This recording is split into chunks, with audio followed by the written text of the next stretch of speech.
I think what we're striving for this week is, players got to really continue to focus on creating the right habits, in practice, because, guys that don't do that, these things start to creep up and show in the game, and some of the choices and decisions that you make, and, that's something that you have to correct in practice. So you have to have the right mindset, to be able to do that. And, your capability is not necessarily about what you accomplished, but it's really about what you should have accomplished. And that's every day, that's long-term goals, because sometimes when you look back, you always say, I should have, I could have, why didn't I? Well, but we all have the choice and the decision to do that the right way when we get the opportunity, and that's really what we want to emphasize with our players. Same thing with knowledge. Everybody that has knowledge has a better chance to be successful. And we have a lot of players, the young players playing on our team this year, and for them to improve their knowledge is going to help them improve their confidence. And in doing that, I think they'll be able to go play faster in the game and be more comfortable and confident when the game comes. And obviously, we want to have everybody be a team. And if you're a really good team, nobody has, any personal agenda. So, we're looking forward to finishing the week with great preparation for Arkansas. They've got some really good players on offense, and they're playing better on defense, and we have a lot of respect for what they were able to do against us last year, and we know we need to improve, on that tremendously. Homecoming is a great tradition for a lot of people around here who have great memories and pride in, the University of Alabama and their experiences here. So we certainly would like to make as many of them happy as we possibly can. It's also going to be something that I'm looking forward to our 2009 National Championship team, coming back, and a lot of the players, some of them are still playing, but a lot of the guys that will be here, the captains will be here, and that was our first national championship team, and probably a really special team to me, the only one that went undefeated. And also, the guys on that team, they came here when we weren't any good. They came in here when we were 6-6, and lots of issues, lots of problems.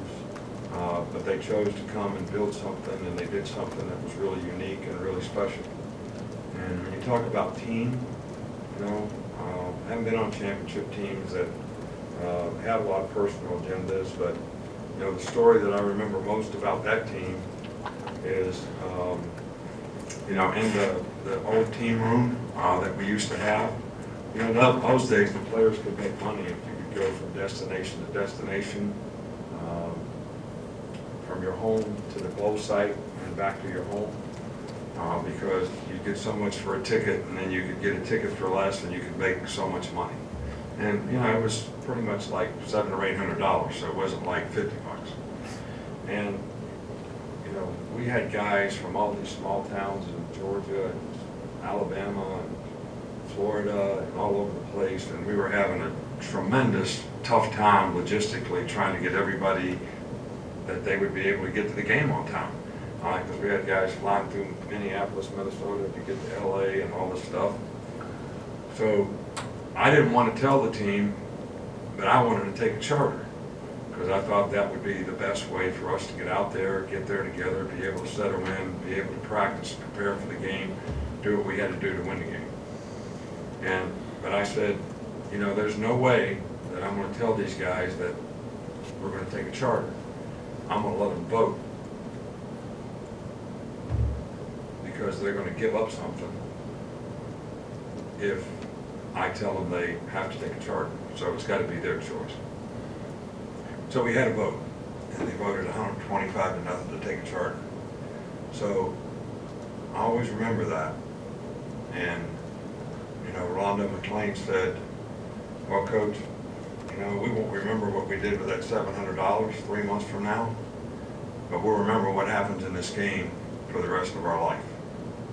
So now 10 years later, they're all being honored for what they were able to accomplish. So it's, pretty special, to me. Coach, we'll start in the back with Brett. Where have you seen Evan Neal grow and progress over the last 2 or 3 weeks? Well, I don't think I've seen anything over the last 2 or 3 weeks. I think it's been a steady progression all the way from, camp through each game. I think he's gotten better and better. I think he's talked about knowledge, but I think his knowledge and experience as it improves, his confidence level grows. And I think he plays faster, makes less mental errors, and probably executes more efficiently. And hopefully he can continue to do that, throughout the rest of the year. Come back over on the right with Charlie. How much have you placed an emphasis on avoiding pass interference penalties with your DBs this week? What we try to do is get our guys to play the ball. There's a lot of speculation in the NFL, college football. How do you call pass interference? What is pass interference? Everybody calls it a little bit different. I know I read somewhere that in the NFL that's the most, challenged call now or something, because it's probably the greatest judgment call in football. All right, so we want to see the players do what we coach them to do. If they keep them cut off, they get in good position, they become the receiver and play the ball, I think they'll have less penalties. And, but all the penalties that we got, we had really close, good coverage. We just need to play the ball better. Let's come back over in the middle with Michael. Yeah, I was going to ask about the same thing, but what about Trayvon Diggs this year? Where have you seen him improve? And I think he had one of the PIs the other night, but I think it was the first of his season. Yeah, well, if you keep the guy cut off, then you don't have to be hand fighting the guy down the field. But he's played well for us. We continue to focus on him playing with good eye control and discipline. And when he does that, he's a really, really effective player. And he's done it more often this year than ever before, and I think that's created a lot of value for him. And hopefully we can continue to get him to do it, and he'll be even better, the rest of the way. Back up with Cecil. Coach, I realize it's been 3 practices, is all it's been, but how has Mac handled the transition? How do you handle the transition in terms of how you talk to Mac or anything that you say to Mac going into this game? Well, Mac's got to be the leader of the team. He's got to take over the team. When you're the backup player, you're a little bit like a sparring partner, but you can't be that anymore. You're the lead fighter. You're the top dog. You got to do things with confidence. You got to take command, and you got to play with confidence. And you can't have bad body language in front of the rest of your teammates, regardless of what happens. You got to be able to play the next play. And he's responded really well, and I think practiced pretty well the last couple of days. A couple more. We'll start here with Kurt.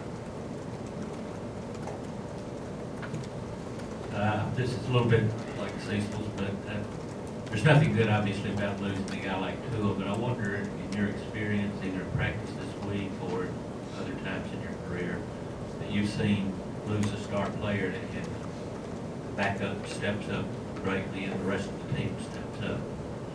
Yeah, well, I think last year in the SEC championship game, Tua got hurt. Jalen Hurts came in and won the game. So that's the one I remember most recently.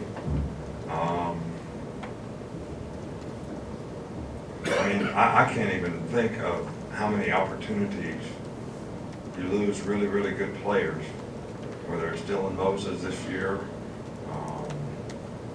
O'Brien Ray, Josh McMillan,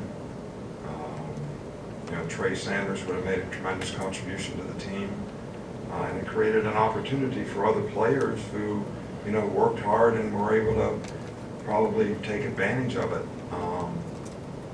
Not to be them, but just be the best version of themselves that they could be, so that it could contribute in a positive way to the team. So I don't even have to look past, this season to, see a lot of those types of things, occurring. But quarterback, I don't remember a specific, experience. Oh, I guess when I was at LSU, Rohan Davey got hurt, and we were playing Tennessee in the SEC championship game. And I think we were behind 17-7 when he got hurt. And Matt Mock came in, and he was a freshman, never played before, and we ended up winning the game 31-20. And Tennessee was, I think, 1 or 2 in the country. So it happens, but I think what's more important is all the players around the guy play well. We dropped 2 passes last week in critical situations in the game.